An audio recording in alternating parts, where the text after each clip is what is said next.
Yəni kim imanını qorumaq istəyirsə, kim şübhələrdən, şəhvətlərdən, digər fitnələrdən, günahlardan salamat qalmaq istəyirsə, nə etməlidir? Yəni uzaq olmalıdır.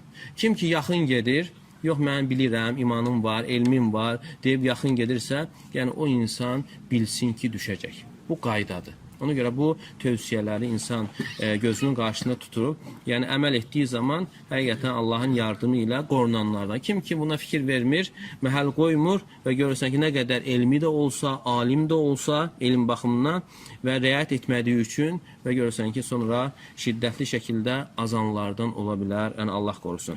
Ona görə Peyğəmbərimiz s.ə.v buyurur ki, "Lə yaxluvannə raculun bimraatin illə kənə thəlithəhumə-şeytan." Yəni bir kişi qadınla tək qalarsa, onların üçüncüsü şeytan olar.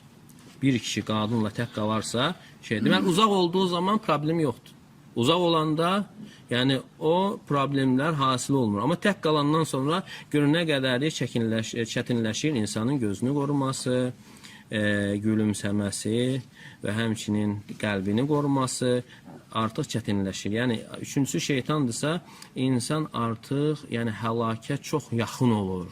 Və ona görə də salamatçılıq hardadır? İnsanın uzaq olmasındadır. Ona görə Səid ibn Museyyib rahimehullah deyərdi ki, 80 yaşım var və 80 ilin 50 ilini işanın dəstəmazı ilə, işə namazının dəstəmazı ilə sübh namazını qılmışam.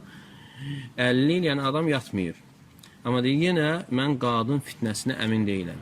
Yenə qadın fitnəsinə əmin deyil. Yəni bu insan alimdir, abiddir və 80 yaşda artıq insanda bir ehtiras qalmır və bununla yanaşı, yəni məsələnin nə qədər təhlükəli olmasını bildirir. Yəni əgər bu insan belə qorxursa, yəni nə etməlidir?